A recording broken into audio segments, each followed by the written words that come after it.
Good morning, everyone, and welcome. The purpose of this call is to review the draft final proposal, which is for the Real-Time Market Neutrality Settlement Initiative. My name is Christina Osborne. I work in Consumer Affairs. I'm going to be facilitating the call. Also joining me from ISO in the room, we have Isabella Nucuncia, we have George Angelides, James Glenn, John Trethewey, John Anders, and June D.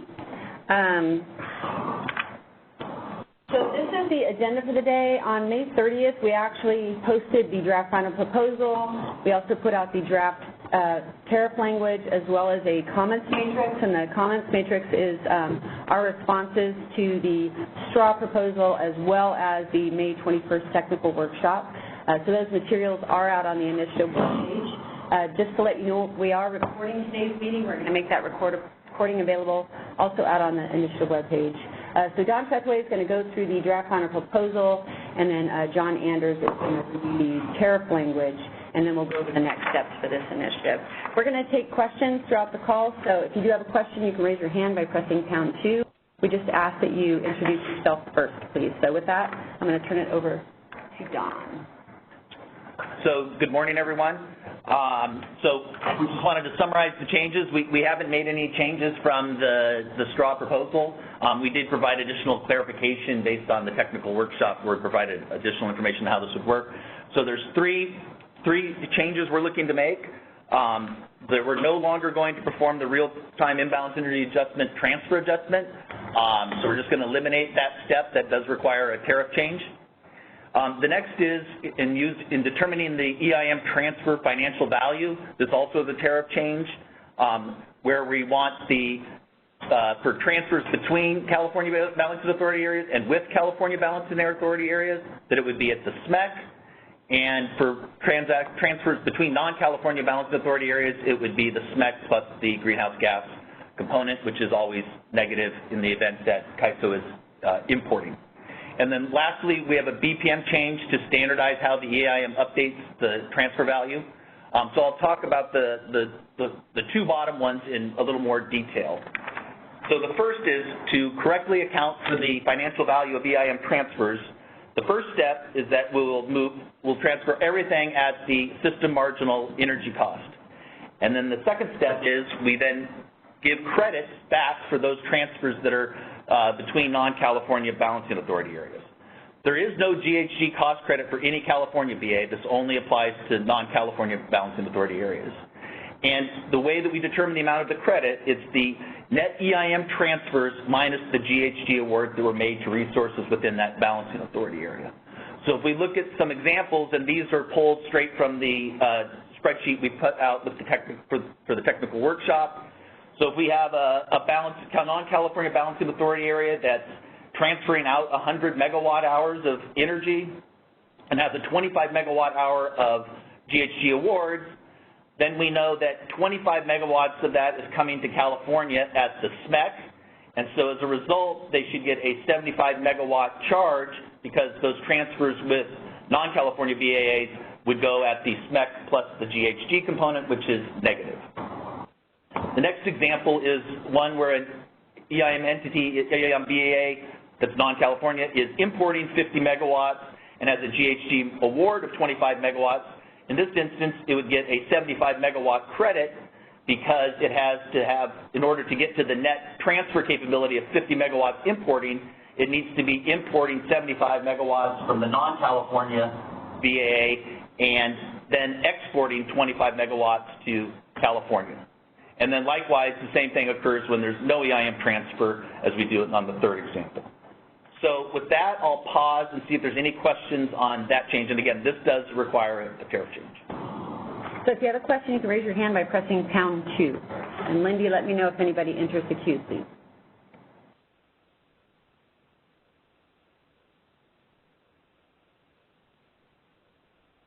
No questions, Lindy? And we do have one question on the line. Caller, your line is now open. Yeah, can you hear me? Yes, I can. This is Elisa Engineering. I didn't get a chance to go to attend that technical group meeting on May 21st.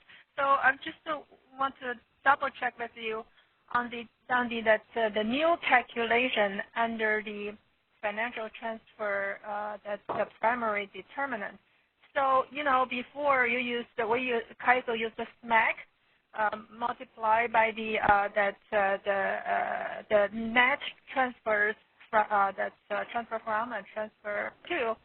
So, with the new change for the GHG, are you going to include the GHG financial value under this financial primary financial value primary determinant, or you are going to create something like a new charge code or the new determinant under the offset account? So I just want to double check on that. So how, if you're going to increase the complexity on the validation of the transfers. Hi, Susie. This is James. When we come to the design of this, we will explicitly call out the credit within the offset charge code. So you will explicitly see how we are calculating the greenhouse gas credit. And they'll add together against the financial value, which was multiplied the system marginal energy price to come up with a total financial value for the transfers. So you're going to have a new price, because currently you only have two prices. One is for the 5 minutes SMAC price, and one for the 15 minutes SMAC price. So that with the new change, so you are going to have a new price set for the California, the BAAs, that's to include this new price with the SMAC that plus the GHG component. Am I understanding correctly, or? The price that's going to be used to calculate the credit will be the greenhouse gas component of the LMP within that market. So there is a 15-minute greenhouse gas price as well as a RTD greenhouse gas price. Okay, so it's going to be included as a new calculation for the GHG cost credit, right, for each entity? Correct. Okay, thank you. Make it as transparent as we can. Thank you, James. Thank you. Any other questions? And we do have another question in queue. Caller, your line is now open.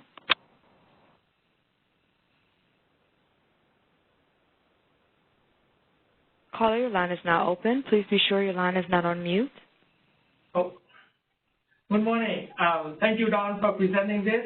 This is Kong Wen from Future Cell Energy. The question is related to the net EIM transfer. So is the net EIM transfer basically the summation of all the individual ties the BAA has with the neighboring BAAs? And that information is posted on the OASIS? Yeah, but only the transfers. This is George Angelidis. Only the transfers, not all intertie schedules. So the net EIM transfer is just the sum of, only the transfers, And that is the ETSR flow on the ETSR, is that right? It's the sum of all the ETSR schedules for that BAA. Okay, I got it. Thank you. And so you have exports and imports, and you add the exports, you subtract the imports. So the net is an algebraic value. That is the net EIM transfer. When it's positive, it's an export. When it's negative, it's an import. Thank you. Any other questions, Lindy? Yes, we do have another question in queue. And caller, your line is now open. Hello, this is Adam Wardell from APS. I got a question on this GHG, the way this is designed. I think this will work, but right now the only GHG zone is California. Potentially in the future there could be another one. In some of the comments matrix it was said that design was the best way to scale that if there were additional GHG zones.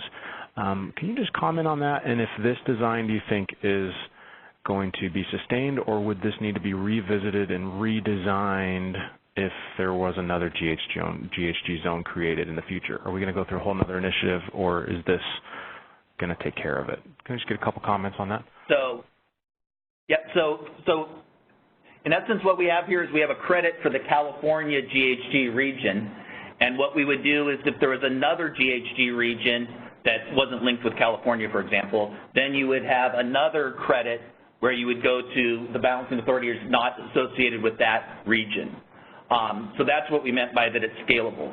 But I would say that as we look at additional GHG programs that may be put in place, we have a placeholder on our roadmap right now where we would look at that. I wouldn't say that the design of this GHG credit is locked in stone and that it couldn't change through that initiative. I think we would relook at it depending upon how that GHG program was structured. So I think we do believe it's scalable if someone tries to mirror what CARB has done in terms of how they put the compliance obligation and may just use on generation and imports and just uses a different carbon cost, that this is easily scalable. But if someone did something really weird like crediting exports or putting the obligation on load, I think then you'd have to relook at it. Does that help? I think so, yeah. And I know there's some unknowns, so you can't exactly plan now for an unknown future, but if there was another one, even if it mirrored the same pattern as the CAISO, if you were trying to analyze your settlements, would that just get aggregated and buried, or would it be kind of an additional transparent determinant or something like that, It would be an addition. Within the system, we will attempt to be able to give you the greenhouse gas credit by region, right, so that it would be very transparent which region it belongs to. I'm going to have to, once we make the determination on what regions are applying a greenhouse gas, I may have to make minor modifications to my design, but I do not anticipate any major modifications. Okay, that makes sense. I think that's a good approach. We appreciate that. And I think if there were redesigns that would happen in the future affecting these kind of topics, we would just request that kind of a stakeholder feedback. I think would be a helpful step if there are redesigns kind of like this. Thank you. Yep. It would go through the market simulation before going to production. Sounds great. Thank you. Any other questions, Wendy? Yes, and we do have another question in queue. And caller, your line is now open. Hi, good morning. It's Mark Holman with PowerX. First, a question on your slide here. If I understand this correctly, I think the math works, but we need to look a little bit closer at it. But I still see this as, and please correct me if I get this wrong, step one is still starting with valuing energy on EIM transfers at the SMEC, which includes California's GHG price in it. And I know you're correcting for that in step two, but it seems like we're still taking the approach of the California price is the starting point. We then back out GHG for all other EIM transfers, and then presumably if we had a second GHG region, we'd have to make some adjustment for that region too, to the extent that it was different from California's GHG program. Is that correct? Yes. I guess I still question whether this is the best approach for transparency and for helping people understand and reconcile their settlements. It still seems from our perspective that the starting point would be better, even if the math works out the same, to have it be the SMEC minus the GHG shadow price, and then have a separate account where GHG specific charges are tracked. And can you just help us understand why you feel that it's better to start with everyone transferring, including carbon, and then including California GHG shadow price, and then unwind it? Why is that preferable? Hi, Mark. This is George Angelidis. So what we were thinking is how this approach will play out if we have multiple greenhouse gas regulation areas.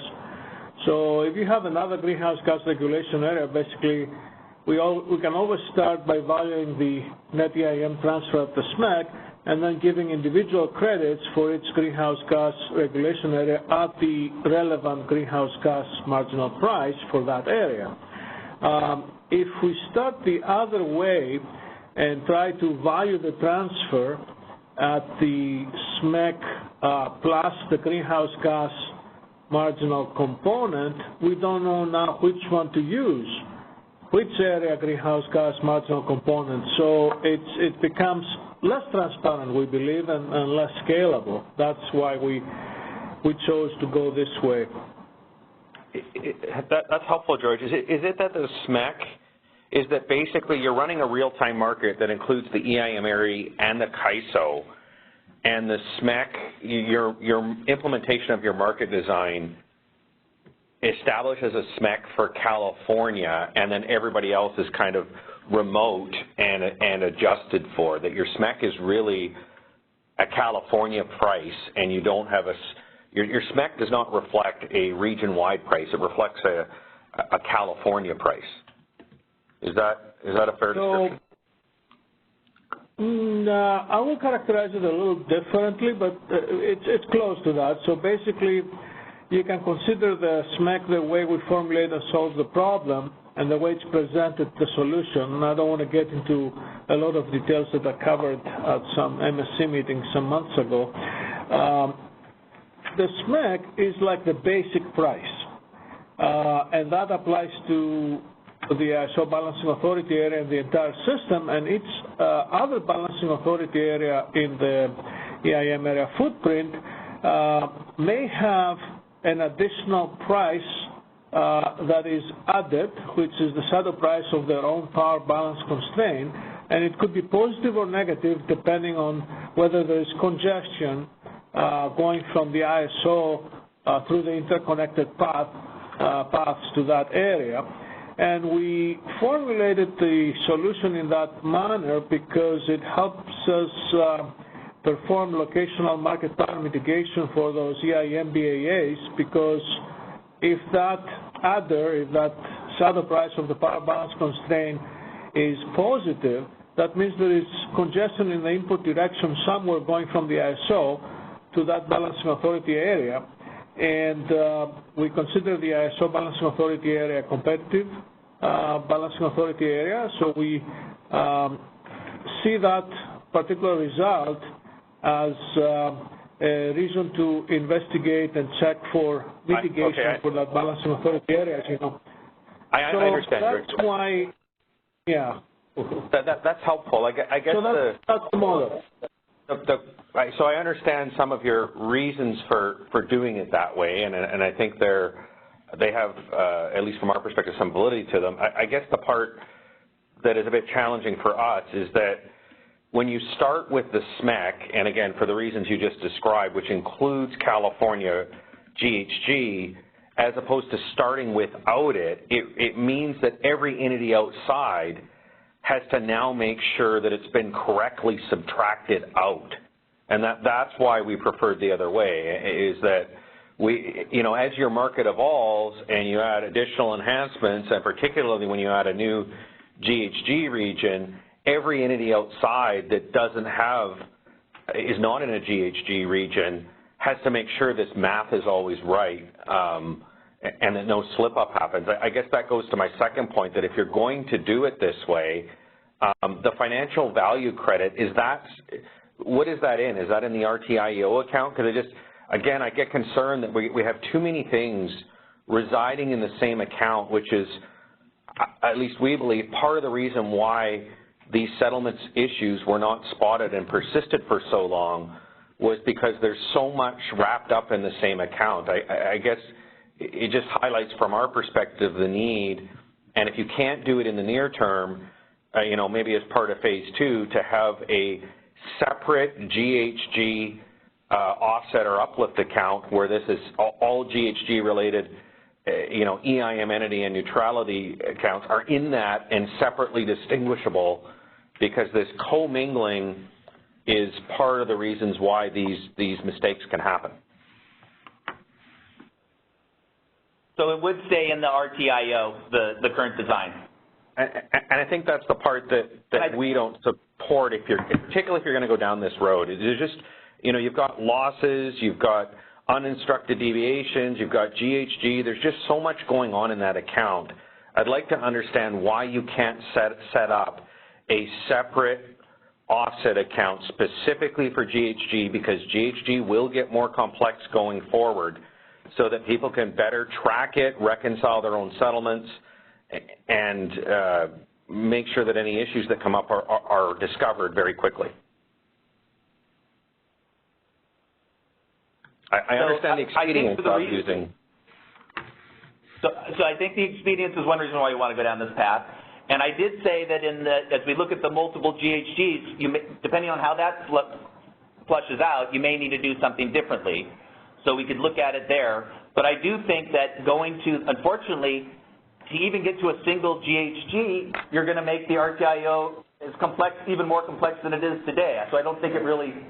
So even if we pulled it out, Mark, whatever the offset for, let's say we do the offset for greenhouse gas, that offset also needs to be brought back into the RTIO anyway as an input in order to get back down to the portion that we're only going to be settling on system marginal energy.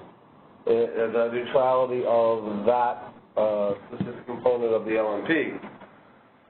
So even if we pull it out, it's going to have to feed back in. So I'm not sure that it's going to alleviate the complexity that you are seeing. I guess what we'd like to see is, and it can't, even if you have to feed it back in for the RTIO at a summed basis, an account that clearly breaks down the different elements associated with GHG, both payments, at the shadow price for resources that are deemed, as well as the adjustment for imports and exports, so that it's clearly broken down. I mean, that would be our preference. Again, there's a lot going on in the RTIO account, and these were pretty big issues that persisted for quite a long time. We want to learn from that and have a hopefully an improved process for preventing and identifying these errors, both CAISO and stakeholders, EIM entities, when they occur. So just looking for improvements in terms of granularity and structure, and we feel that this one catch-all account is a contributing factor as to why these things were not spotted for so long.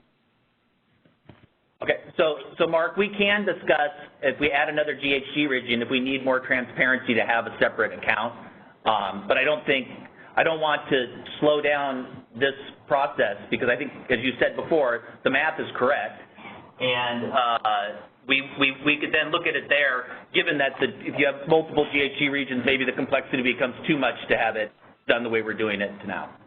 Okay, fair enough, Don. I guess I would just say, I'll reiterate our comments that we really believe this initiative needs to have a phase one and a phase two. A phase one that is interim and getting expedient fixes to these issues, and a phase two that's a more comprehensive examination, not just waiting for a new GHG regime to come in and having to have that complexity. But we can save that for the written comments. I guess our second comment on this is we're still not there in terms of making a quick determination that these issues should not be addressed retroactively. We're continuing to review the tariff, and I'll maybe save it for the next slide. But again, there's very significant dollars involved here, where entities have not been compensated for being deemed delivered for an extensive period of time at GHG, where importing entities have paid the GHG shadow price to exporting entities effectively, and we're not there with just quickly coming to the conclusion that this is all go forward.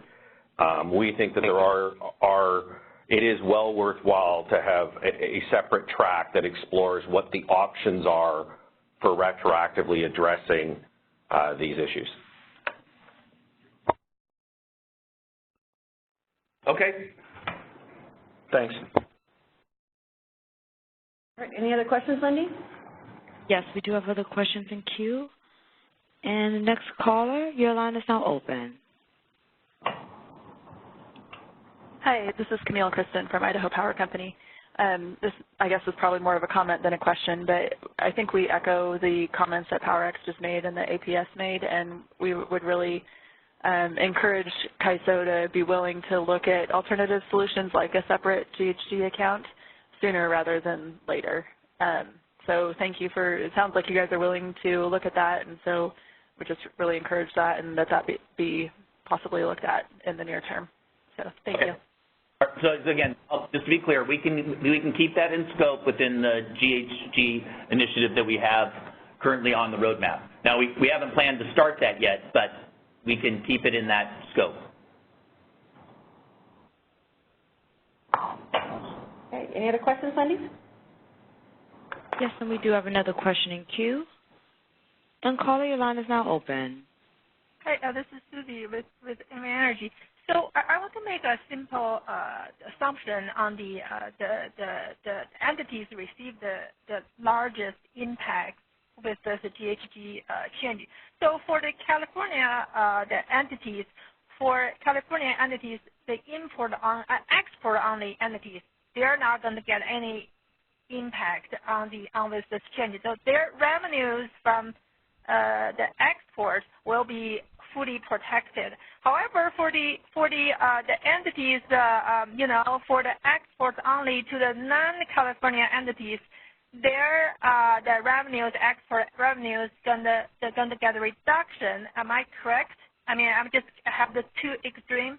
The best of to get the best benefits or the best of the reduction. All right. So if you're a California balancing authority, there's no impact because everything would be settled in SMEC. The issue comes if, for instance, NVE had an EIM transfer to Arizona. In that instance, and there was importing into California, so there was a GHG shadow price.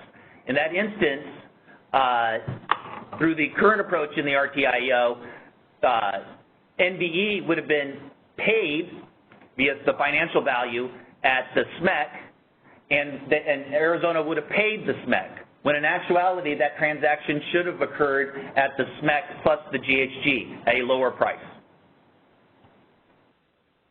Yes, but with the new change, the export, if just us and APS, if we export to them, like always export that, and we don't have any import from anyone, but the export revenue is going to have a reduction due to the GHG factor, right?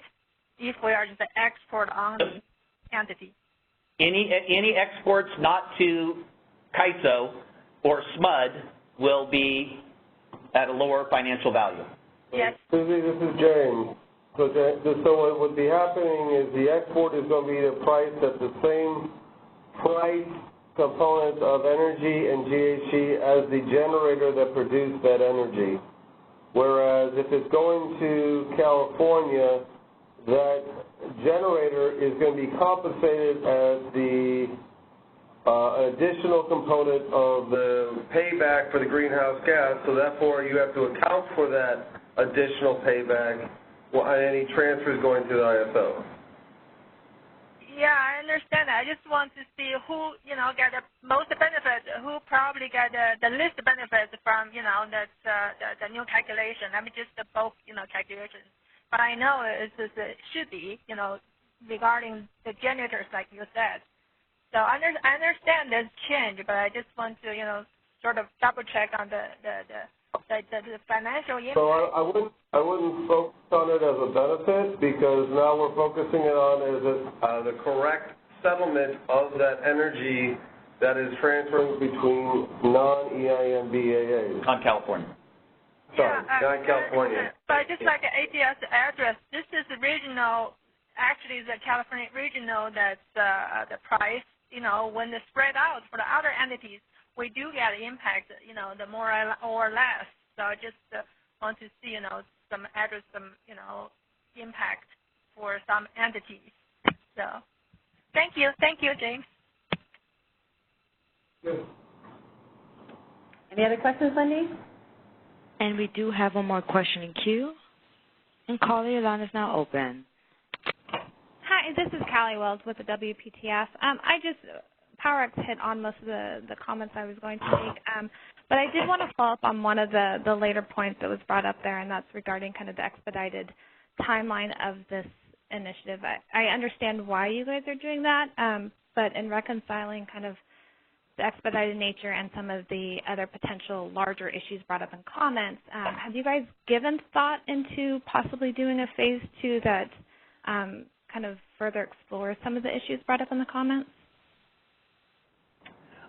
We have not committed to doing a phase 2.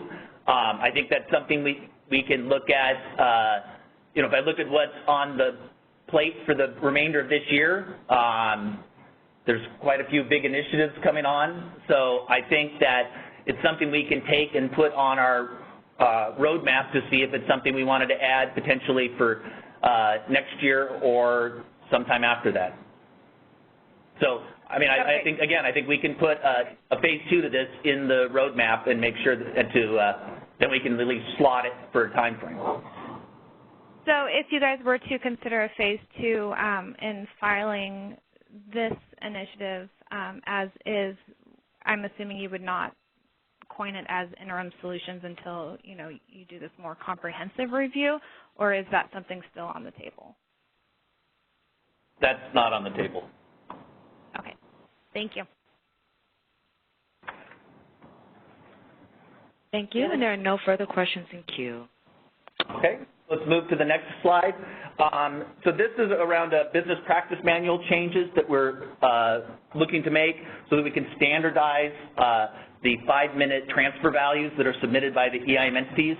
We've listed here 3 approaches, and we are seeking your feedback on that so that we can incorporate that into the first draft of the BPM changes. And there's 3, as I said, there's 3 approaches. The first one we talked about a little bit on our technical workshop, whether you could just use the RTD EIM transfer values and say those are all deemed delivered. But then there's drawbacks to that. So another approach would be you still have the EIMBA with the tagging responsibility, submit all of the transfer values, but then they need to shape them based upon the RTD dispatches. And then the last one is we could remain the current tagging effect and then find a way for settlements within the ISO to determine the 5-minute values reflecting the 5-minute dispatches. So again, we're looking for stakeholder feedback on which approach they would like us to see the first draft of the BPM language. That will open it up for questions on this. Wendy, let me know if anybody enters the queue.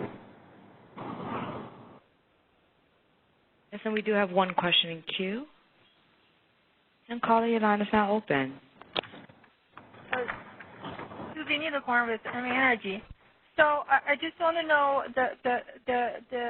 in your slide, if you are talking about tagging, or if you are talking about the ETSR resources, because Energy is currently submitting the 5-minute ETS profiles through the ETSR dynamic resource to CAISO, and then we aggregate such 5-minute profile to hourly value and update that corresponding ETSR tag profile.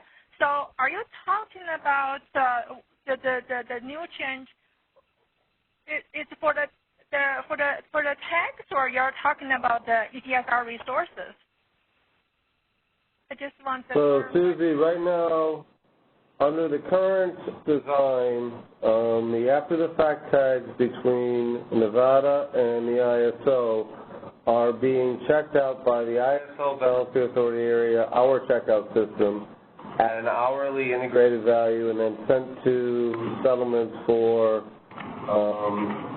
the settlement of that ETSR. At that point, those hourly integrated values are not shaped necessarily in accordance to the RTD dispatch.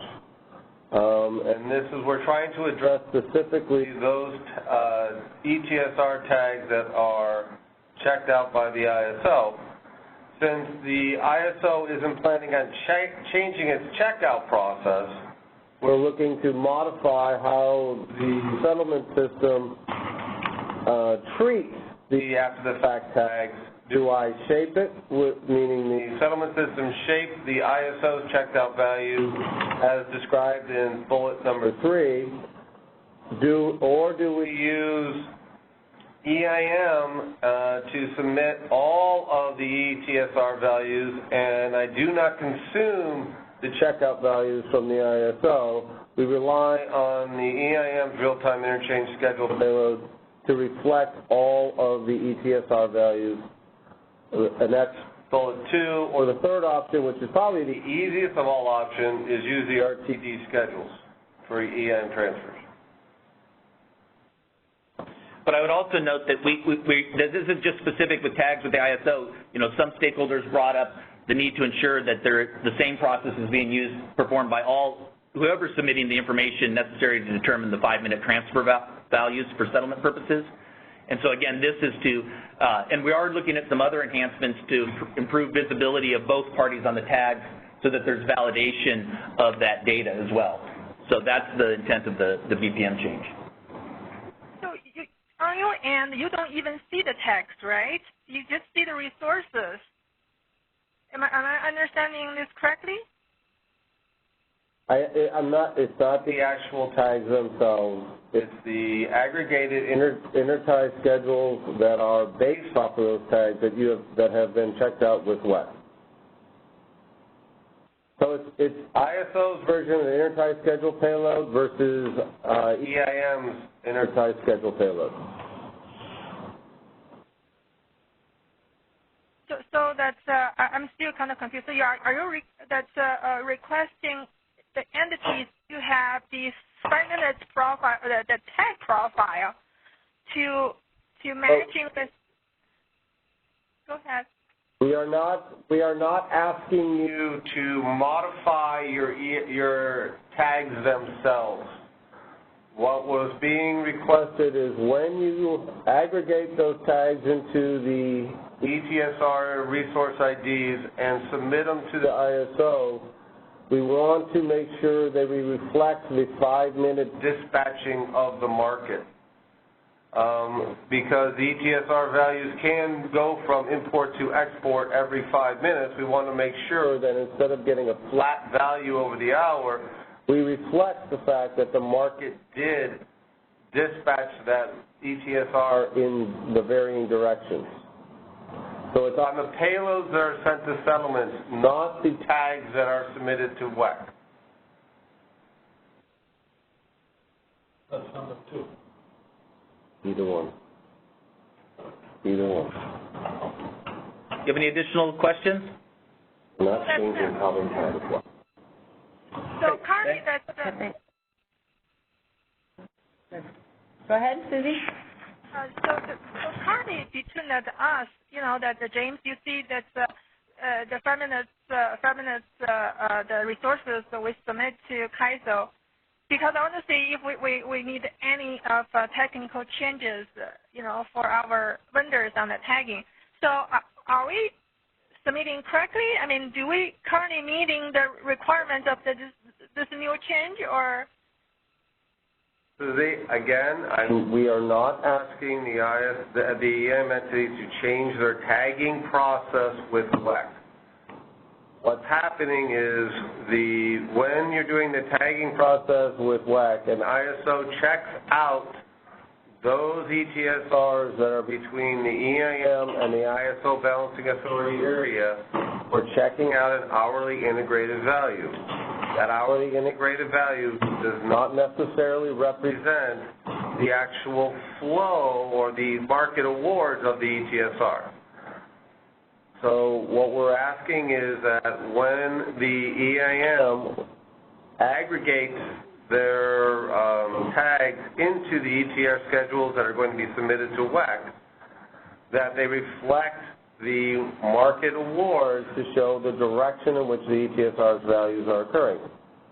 From my review, the EIM's current real-time interchange schedule payload is roughly accurate. It's more the fact that the ISO's checkout of that hourly integrated value is what is the concern I want to address.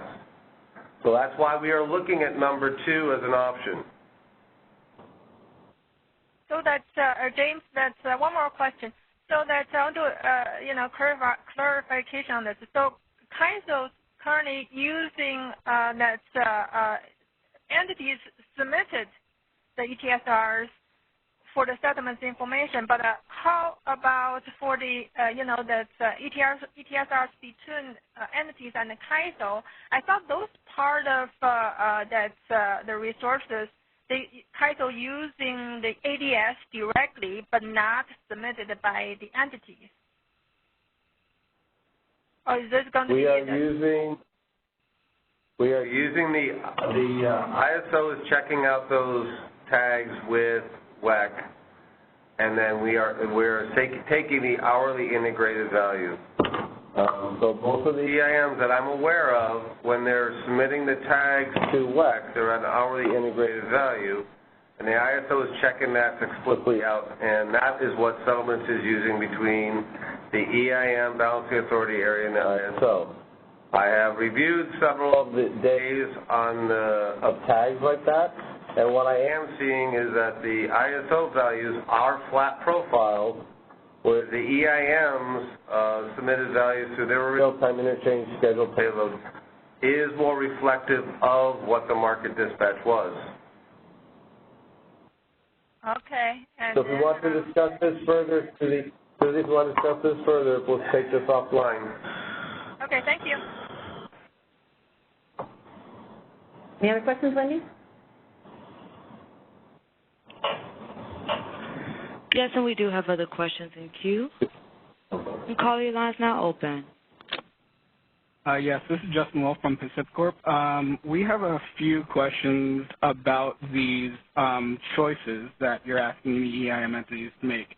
Our first concern is that while you are stating this at a very high level, there are a lot of intricacies and details to these that we're kind of questioning.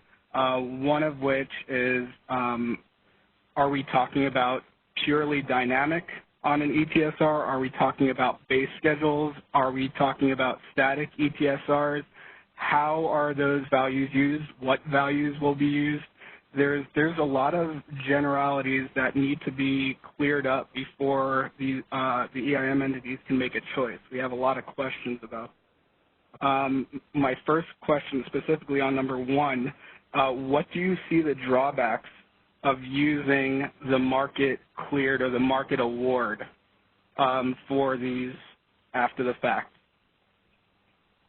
The main drawback with, about using one is if you have a base ETSR which has a schedule update between the last time it received the award in RTD and then when it was finally delivered.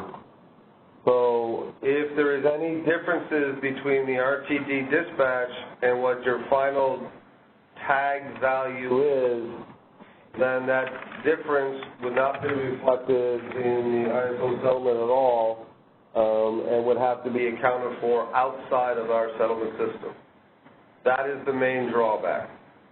So there's going to be consistency on the values that are used, but inconsistencies on actual transfers, so meaning there could be unaccounted for energy associated with it. Correct. Okay. So it would just be a trade-off between that.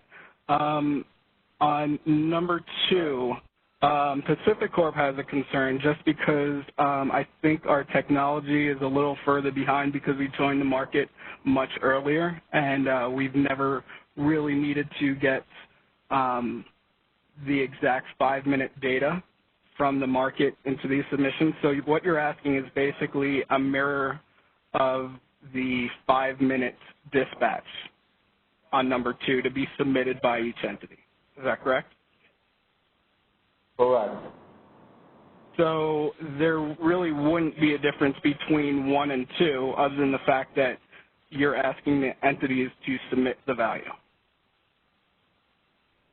And you address the fact that any difference between what was actually tagged in the market doesn't flow through to unaccounted for energy. Yeah, there's two trade-offs there. So the first trade-off is that you are any differences between the ISO's hourly checkout value and what you had deemed as a checkout value, we have now eliminated that, but you are replacing with, if you're not going down to a 5-minute, that like the RTD schedules, you may not reflect all the energy that flowed in each 5 minutes. Okay, but with number 2, are we introducing a new error, meaning that certain entities can reflect maybe some variation between the transfers because of this that might not reflect a correct net EIM flow? You are introducing the fact that the entity that's responsible for submitting the tag can introduce that, correct. Okay. And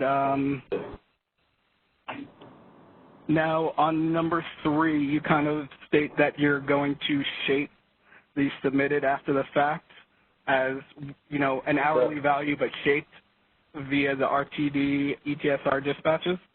How are you going to rectify that if the net hourly does not match? Are you just going to use and just account for it with that same hourly shape through the RTD and apply that to the hourly value?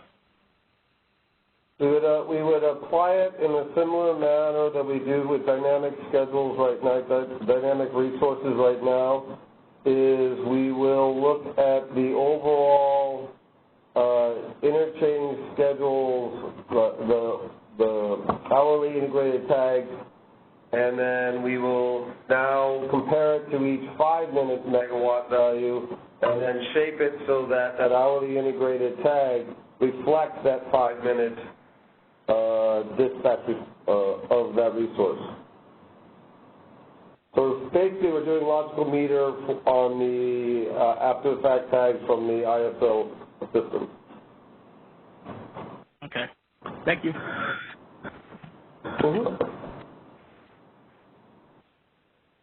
Next question, Lindy. And we do have another question in queue. And caller, your line is now open. This is Alex from Pacificor. I think Justin asked most of my questions. I was hoping to just get a little bit more specificity for number 1. And I just wanted to ask about the different type of ETSRs explicitly and see what CAISO's response is. So if an EIM entity had a dynamic ETSR with CAISO, I read it as CAISO would use the RTD EIM transfer schedule. That seems clear. I'm wondering about what would CAISO use if the EIM entity had a static ETSR with CAISO? Is it appropriate to use RTD or should it be RTPD? So what we would use is RTD for all ETSR values because the RTD awards should reflect the status of that ETSR coming out of the 5 minutes. So if you had a static award of 100 megawatts in the 15 minutes, that first interval, all 3 intervals of RTD would still state 100 megawatts. Then there would be any additional awards on the dynamic. The same thing would occur for base ETSRs. We would use the final RTD schedule that was published by the market. Okay. We may have some comments on that, but that's the information I was looking for. Thank you. And just so you know, this is basically going back to how we had applied the financial values prior to the introduction of settlement of base ETSRs. Okay.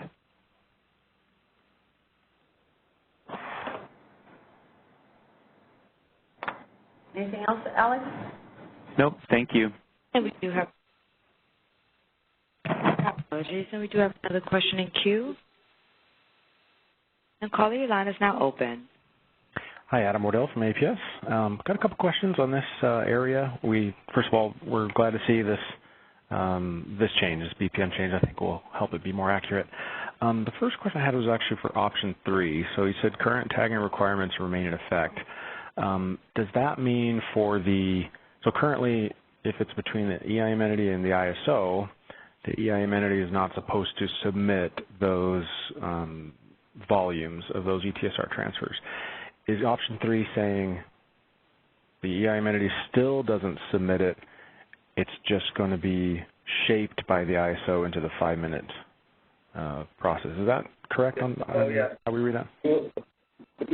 Yeah, the EIM would not submit it as part of their real-time interchange schedule payload.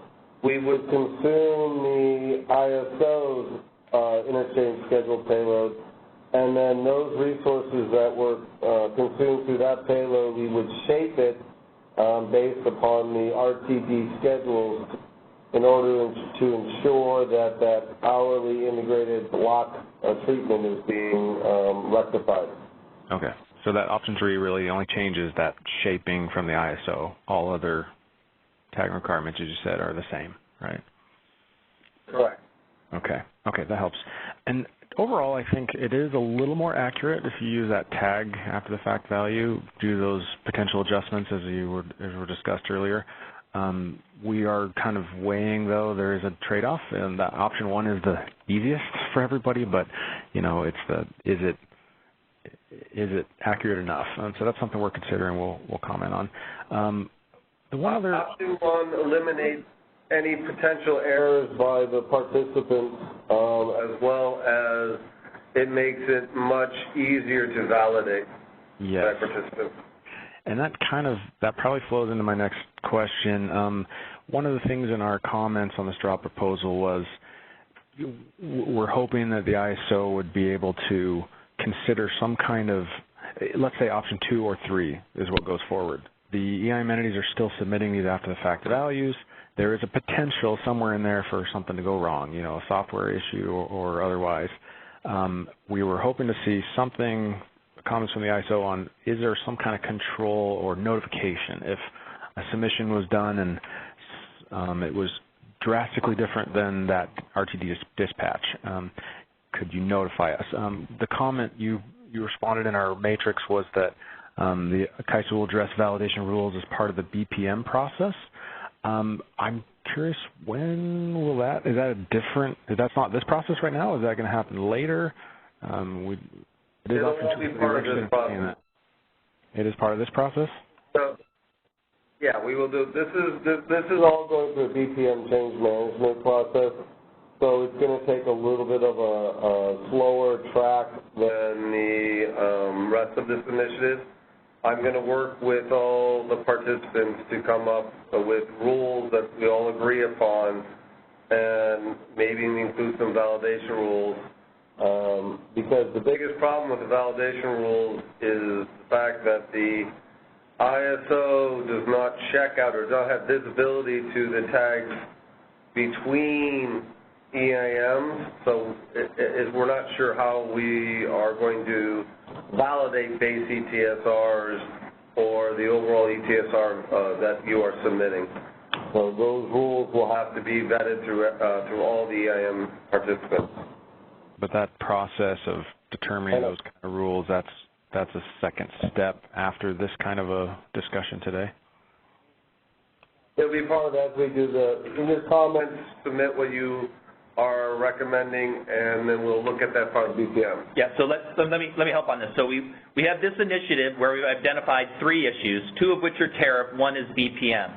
Right. So after this meeting, or after we get the comments and everything, we're splitting into 2 paths. We're going down the tariff path with the first 2 changes, and then we will go down a BPM path with the submitting the 5-minute transfer values. Okay. Yeah, we did put comments on that in our first round of comments, and then the response was, we'll address that later. And I thought this is the process to discuss that. But I understand we're trying to select 1, 2, or 3. If we selected 1, that's kind of not applicable anymore. But that's just something that's important to us. We think even if the ISO doesn't have, like you said, James, you may not know, you're not checking out operationally between EIM entities, but if you have that at least dispatch value based on the market results, the market awards for those transfers, could you at least prompt, if a submission wasn't working right, because a lot of that works behind the scenes. Someone may not be, looking at it line by line, having something to just notify that would make sure that the settlements are the most accurate. That's really what we're interested in and support this overall update. Okay. We'll take that into consideration. Thank you. All right, Lindy, any other questions? Yes, and we do have more questions in queue. And next caller, your line is now open. Hi, this is Camille Kristen with Idaho Power. So previously I had thought that these ETSR changes only applied to ETSRs with CAISO. Is that still correct, or can you help? I just want to make sure I understand whether this is what this is applicable to. So we are trying to correct the ETSRs with the ISO. However, if we, as a group, decide that one is the option, then this will affect all ETSRs. As well as any validation rules that you would come up with. Correct.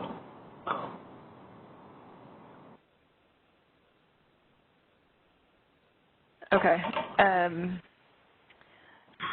I'll have to take this back and think about it. We might have more questions, but I guess that's helpful for now. So both 2 and 3, it does not necessarily affect the transfers between EIM balancing authority areas, but you will have to update your interchange schedule payload to include, for 2, to include any ETSRs with the ISO. Number 3, there is no changes for the system at all, other than when I do the shaping in the settlement system, you're now going to have to shadow that shaping process. Simple. Okay, and for 1, you said it would affect all the ETSRs, and it may affect any validation rules we have in place. Is that what you said?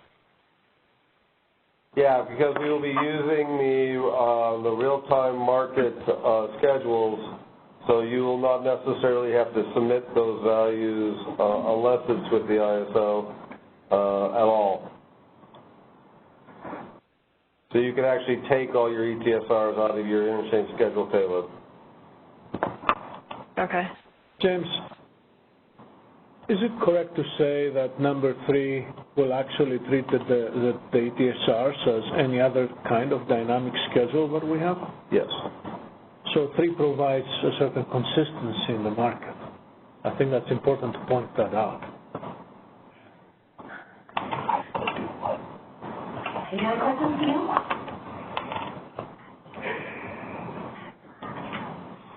And we do have another question in queue. Caller, your line is now open.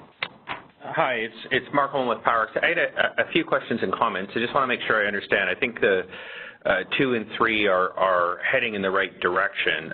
I guess on approach 1, I understand the simplicity, but it does seem to go at a core element of really any organized market, which is if you use just the RTD dispatch, you're going to be settling on energy without any check or balance as to whether that BA actually delivered it through a change in interchange scheduling. You're just getting paid for your dispatch, kind of, for lack of a better description, regardless of what you do. So it just doesn't seem to be, I appreciate the simplicity and the consideration of that option, but it seems like we need to make sure that, and you've done that elsewhere, as you've pointed out, for your dynamic resources, you're using the actual hourly interchange schedule through the ETSR after the fact or through the ETAG value, and then getting the shape of that delivery through the dispatch,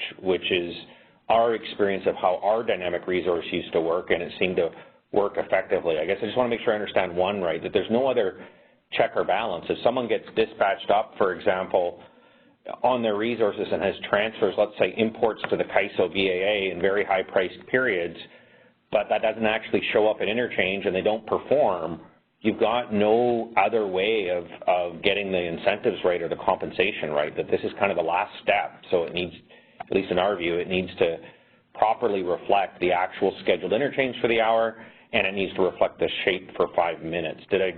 Am I missing something there? So, Mark, one of the reasons why we've included it in this is based on comments. Several participants actually recommended that this as an option. So we wanted to make sure that we have vetted all options, but you are correct in your description. There is no other validation necessary.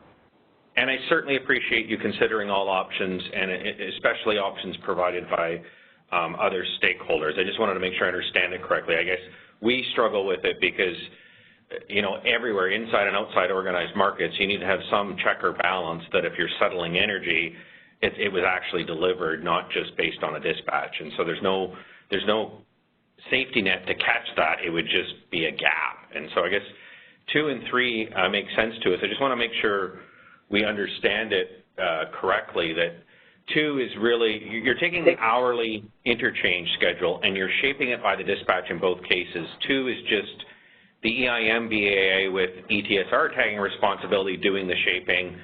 3 is the CAISO settlement system doing the shaping. Did I describe that correctly? You described it perfectly.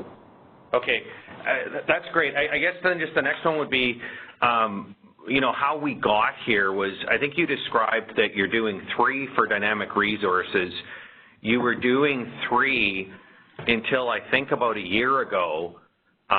You were, in other words, settling at a 5-minute granularity by shaping to the real-time dispatches, and this issue came up as a result of, I think you said, the settlement implementation for EIM base schedules, and that our experience, I think, is that it's particularly coming out just on transfer paths with the CAISO. So this issue was not there prior to that update.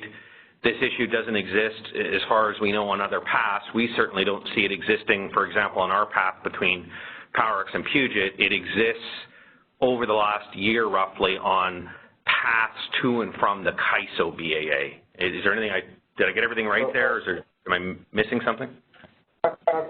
Not quite.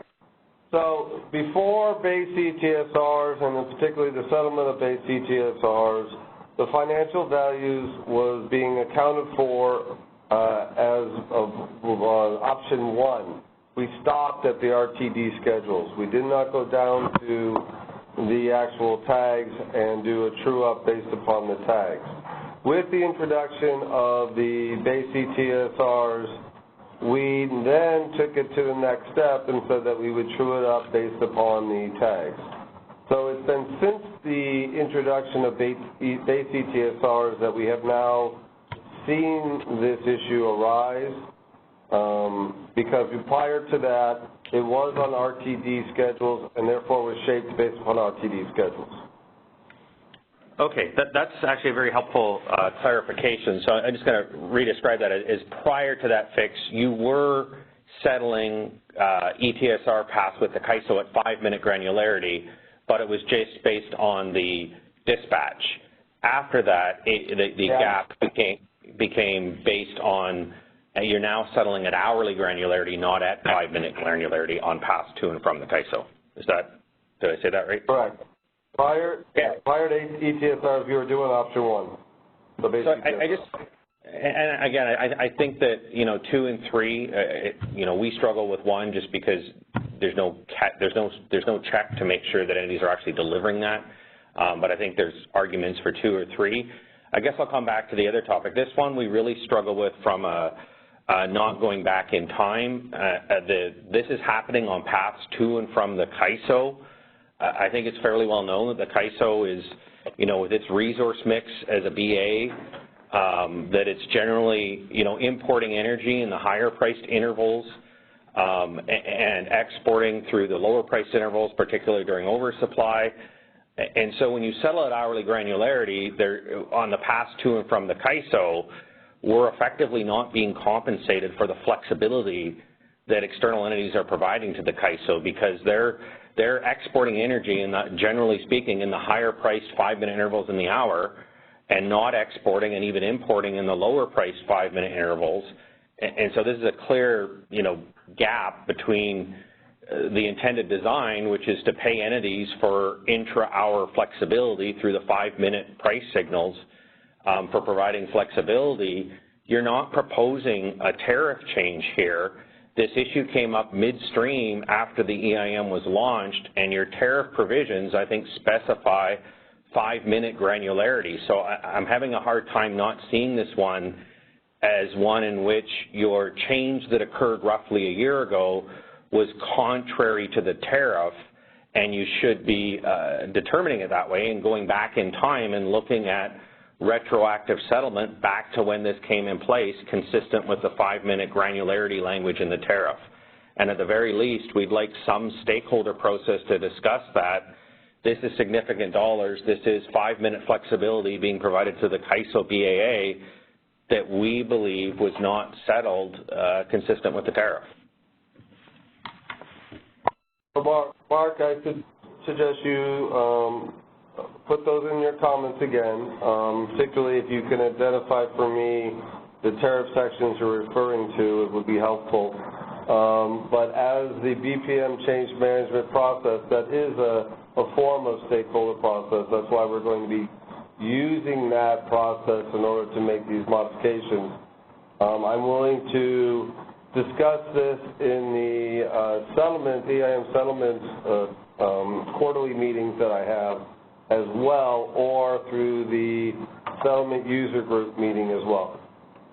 Okay, thanks for that. And I appreciate the work here and the consideration of, I know that we had this settled correctly for a dynamic resource, so the EIM as it relates to this issue, when this came up shortly after we went live, was a step backwards for us. And we will put in our written comments, but for expediency, I would say look at 11.5.4.1b, where it says that the CAISO will initially calculate the real-time imbalance energy offset to be recovered on a 5-minute basis. And it's not being calculated that way. It's being calculated on a 60-minute basis.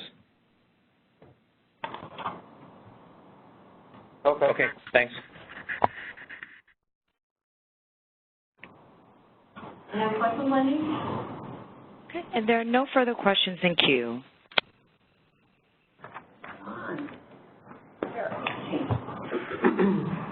All right.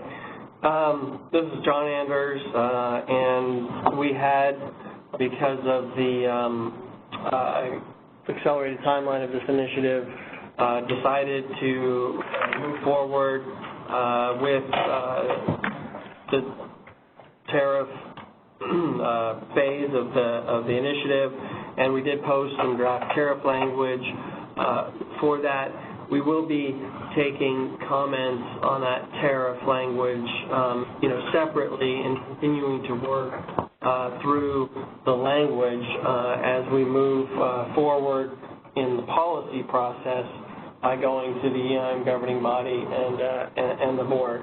But we wanted to do this because the goal, I guess, would be to submit a filing to the Commission as soon as possible after the final approval or full approval of the proposal, which would be at the ISO governing board meeting in July. So with that, I'll go ahead and just really sort of at a high level walk through the proposed tariff changes. And I think I'll start on this slide at least with the second bullet. So this is really the most straightforward, and most of these are reflected in section 11.5.4.1, the real-time imbalance energy offset. And here, because we would be no longer adjusting the initial calculation of the RTIEO, we would simply propose to remove that adjustment mechanism because the proposal is to no longer implement that feature. The second proposed change is to adjust or provide a credit for the marginal greenhouse gas cost and adjust the financial value of the EIM transfers. And in this case here, we have attempted to reflect the proposal, and this was discussed just a few minutes ago on this call, by starting with the SMEC and then providing a credit for the financial value equal to the marginal greenhouse gas cost. And that's the language we've put forth in subsection A of this section.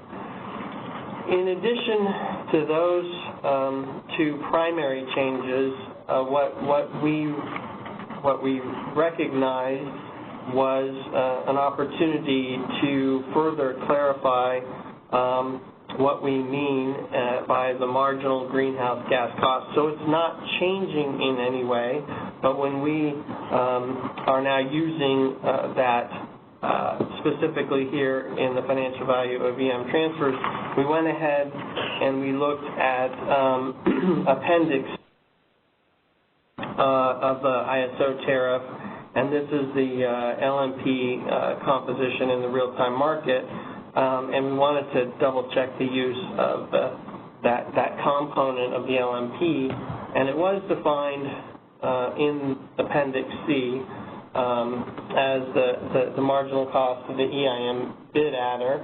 And so what we've proposed is to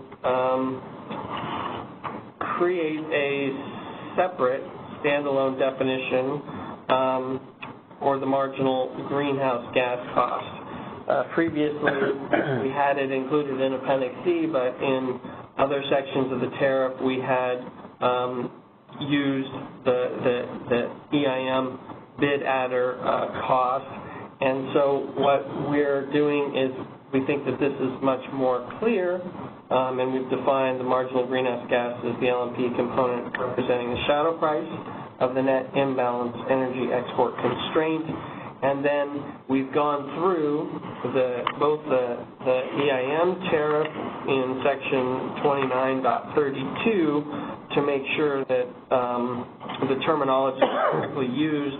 In other words, that we're using EIM bid adder when we mean EIM bid adder, and when we meant EIM bid adder cost or whatever, we're using this defined term marginal greenhouse gas cost to be clear. So we've done that both in section 29.32 and in Appendix C. And we've also done that in Appendix C subsection B and F. And so that's the proposed sort of clarification to make sure that the financial value is correctly calculated and reflected in the tariff. So that's really the totality of the proposed changes. They're not extensive, but that's it. I guess I'll pause there and open it up for any questions. But again, we will have a separate discussion around the details of all this at a later time. If needed. Yeah, if needed. Yeah. So if anybody has a question, you can press pound 2. And Lindy, let me know if anybody interested too. Sure, and we do have one question in queue. And caller, your line is now open. Yes, thanks, John. It's Mark Moon with PowerX. I just wanted to touch on one of these. You know, as we understand it, there were 4 settlement issues. There's the compensation for entity resources that are deemed delivered at the GHG shadow price. There's the GHG shadow price being included in EIM transfers. There's the intra-hour issue, the 5-minute granularity versus hourly that you've covered today. But the 4th one, I think, is this RT-IEO transfer adjustment that wasn't discussed very much today. I guess just a few thoughts on it. You know, the RT-IEO transfer has, or the RT-IEO account has a lot going on in it. We support the removal of the transfer adjustment as an interim measure because we know there are other EM entities that are, you know, feeling some material impacts associated with the way that transfer is currently working. But we do think it warrants a further discussion after that is removed because we do have at least one area of concern that removing that transfer and providing all the RTIEO account balance back to the EIM entity, there is at least one gap that we've identified that may need to be addressed through a new feature or a new enhancement. And that is that one of the things that's going on in the RTO account is uninstructed deviations. And so if a resource is experiencing appropriately so settlement consequences for uninstructed deviations, which creates the right incentives for it to perform to dispatch, not under-generate when it's dispatched up and prices are relatively high, and not over-generate when it's dispatched down when prices are relatively low, those incentives are correct. But if all of those dollars just go back to the EIM entity and there's no longer a transfer adjustment, which we generally agree with, we're just concerned that the EIM is then missing a mechanism to encourage dispatch, particularly when many EIM entities, the participants also, the bulk of the participating resources are also the EIM entity. I know that, and I don't know the details, but I know that way back when SPP put in a separate mechanism in their energy imbalance services market to really deal with that, and not looking for that solution here, but I think it's just a big change to give all those dollars back and worthwhile of stakeholder dialogue on what gaps might be created or what additional enhancements might be necessary to make sure we don't create any new gaps associated with the elimination of that transfer adjustment, but in no way slowing down the fix that you're proposing here, because we do think it's causing far more harm, the status quo, than just eliminating the transfer adjustment. Thanks. So Mark, I think you brought up a broader discussion around deviation penalties and that type of thing. I would note that in terms of incentivizing following dispatch, we view the flexible ramping cost allocation as one of the primary ways that we're trying to get that, less so through these offsets. But again, if there are future enhancements that we'd want to see to the offset to address that issue, we can, again, put those on the roadmap and look at them. I appreciate that, and I guess I just, one of the core elements of an energy imbalance market or an organized market is that, you have meter data, you're exposed to whether you follow your dispatch or not. And I think this was one of the core elements that made entities accountable for that through this transfer adjustment. I'm just struggling a little bit with removing that and then adding it on a longer path of a roadmap and now having a gap because of the deletion of this section. And again, we don't want to delay deletion of this section.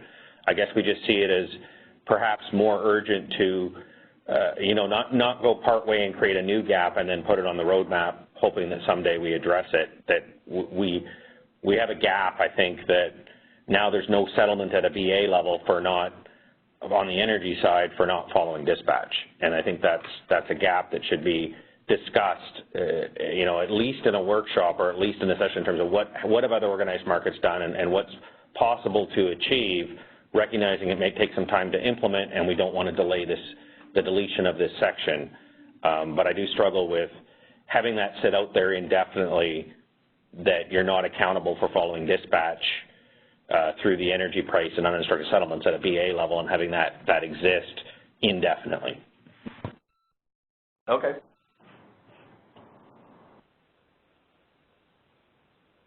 Any other questions, Mark? Yes, and we do have more questions in queue. Caller, your line is now open. Susie, I just still want to echo Mark's concern. So that with deleting the RTIEO transfer adjustment, so that's the same, just like he mentioned, they're going to miss a piece, just like the new proposals by CAISO on the ETSR, the transfer, that we're going to standardize that. That definitely going to have the create imbalance discrepancies. So that area is how you're going to, if you delete all those transfer adjustments, how are you going to addressing those imbalance discrepancies? I mean, that's, I just want to, that also point out that's the concern we are having too. So this is John. So the proposal, as at least we've laid it out here, would be to perform the calculation for RTIO, it's currently proposed, with the new financial value for transfers, remove the adjustment, and then deal with the transfer calculation, the transfers for VI, so according to the three options that James explained previously. So that's the sort of the scope. I guess I'm hearing at least that folks want to go further than that and in other directions perhaps, but for now that's the scope, and we think that with those three changes, we've captured the most urgent items that we need to address. We're not, I think it's been clear, we're not saying that there's not additional enhancements or improvements that could be made, for a variety of reasons, but this is the proposal we're hoping to move forward with at this time. Thank you. Any other questions, Wendy? Thank you. We do have further questions in queue. And next caller, your line is now open. Hi, this is Leah Fisher with Seattle City Light. I just wanted to offer some comments on timeline of the initiative. Want to reiterate and agree with the comments made by PowerX Idaho and WPTF earlier in the call. We do think it's really important to ensure that whatever solutions are developed to address these issues are sustainable. These issues we do feel are really impactful to EIM entities, and as stakeholders have made clear through comments on the various calls we've had and in their written comments, there are lots of differing ideas about the best approach to fixing some of these issues. So we agree that I think it's appropriate to move forward with an interim fix in the near term as CAISO is proposing, but we do think, I've mentioned on the call, that it would be really helpful to have a comprehensive phase 2 approach. So if we would be asking for CAISO if they could provide some commitment to doing a phase 2 approach in the near term. That would go a long way. That would be helpful. Thanks. Okay. How many other people do we have in the queue? At this time, there is one further question in queue. And caller, your line is now open. Hi, Adam Wardell, APS again. I have a question that I think relates to this section. In the draft final proposal, it mentioned that you proposed to make this effective on August 1st, but the actual implementation of this calculation change wouldn't happen until November 13th with the fall release. I'm hoping you can clarify a little more what we would expect to see from the settlement publication timing. So the trade date August 1st, we'll already have a T55 statement published in mid-October. So the first scheduled recalc would be the T+9 month in January. That will be if I understand correctly, that would be the first time we see the updated methodology on this RTIO change. Is there any difference from the normal schedule of the publication calendar? Because if not, then we'd get our first look at it on the T+9 month. If there's any issues, we'd have to wait 9 months for a change. Is that correct, or can you clarify, please, how that would work? Sure. This is James Lynn. We are going to follow the normal release cycle.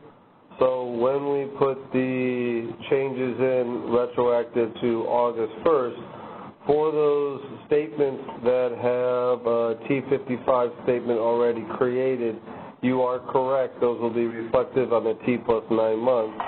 Those that haven't had a T55, then the changes would be reflective on the T55 statement and going backwards. So as soon as we drop it into the settlement production system, it is active. It will be active for all trade dates starting August 1st and going forward. So when we do November 14th, you will see it reflective on the November 14th initial statement.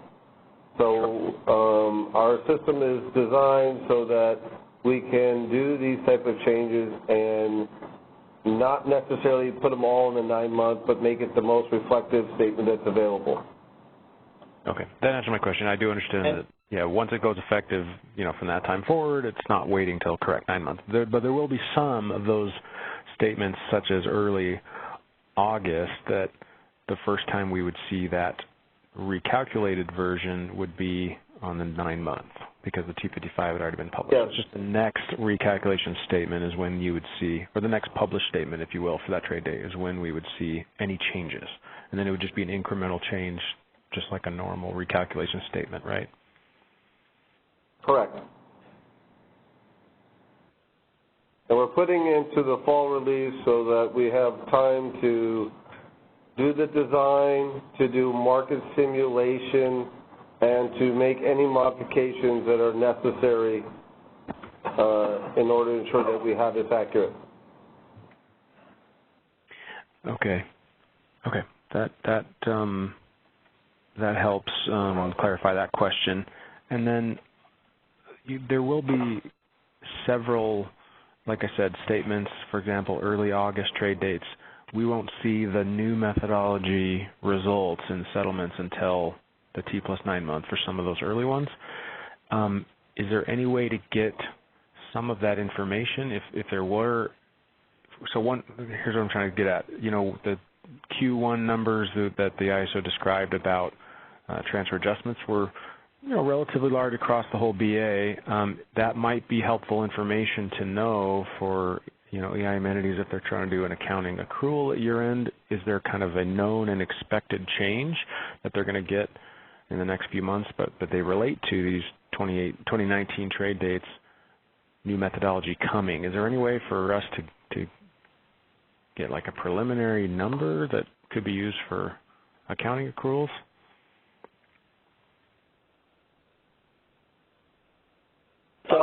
You know, I'm not sure I will be able to provide that at this, particularly since it's a moving number. Right. But we could take that under consideration. If you know the methodologies that we are going to apply, you should be able to calculate or estimate your own anticipated value, but I would have to see what the feasibility of that is. Okay. Yeah, and this is John. I'm trying kind of, this is a deeper dive on the next slide, the next steps, at least in the tariff and settlement process. But in addition to what James said, we're contemplating, you know, what level of detail and information we may want to provide to the Commission when we are asking them for waiver of the 60-day notice requirement. In other words, we have some obligation to provide information about what we anticipate the rate would be effective August 1, because, you know, we are asking for authorization to settle retroactively to that date prior to, you know, the Commission hearing everything and approving that proposal. So okay. That may be helpful, and also, as James pointed out, to the extent, you know, the proposal is defined and understood, you could estimate those values on your own. So that would be two possible sources of that information, in addition to, you know, like James said, we'll take that back and think about what else we may be able to do, but I would anticipate the best we're going to be able to do is publish some sort of estimated rate in the filing. Okay. No, I appreciate that. I appreciate the clarifications. John, I guess my question was one slide early, so thanks for clarifying. That's okay. That's okay.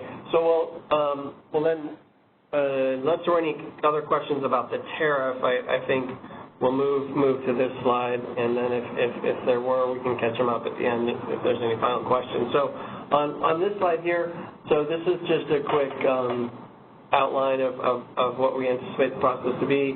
As you've heard, the proposal would be to go to the EIM governing body in June and the ISO governing board in July, and then the idea would be to file, I think that the ISO board is late July, file promptly after that meeting, request waiver of the 60-day notice period and an effective date of August 1 to put a marker down, if you will, for settlement purposes, and then those changes, if approved, would be implemented as part of the fall release. One advantage to this is if they were not approved for whatever reason, they would never be implemented, and there wouldn't be any resettlement of anything really. So that happened, but of course then we would have not implemented the policy. So if it is accepted, we'll resettle it back to the August 1 date, as James kind of explained in more detail in response to that last question. So that's the proposal for implementing these changes. I guess if there's any questions on that, we'll be happy to answer those. Lindy, let me know if anybody in the queue, please. There are no further questions in queue. Okay, so we are looking for comments on both the draft final proposal and the tariff language. We do have the Word version of the tariff out on our website. If you could just use that to submit your comments, go ahead and go directly into the tariff language, and then you can submit your comments on the draft final proposal separately. If needed, based on the comments that we received on the tariff, we would host another call on June 20th. We'll kind of gauge it after those comments come in. If we do host a call, we will let you know by sending it. And as John mentioned, we'll go to the EIM governing body in June, and then ISO Board of Governors in July.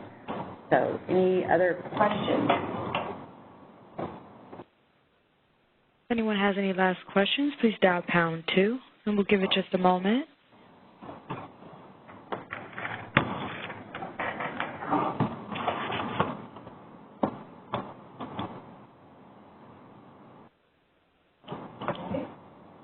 Well, thank you, everybody, for joining us. Appreciate it. Did you get a question?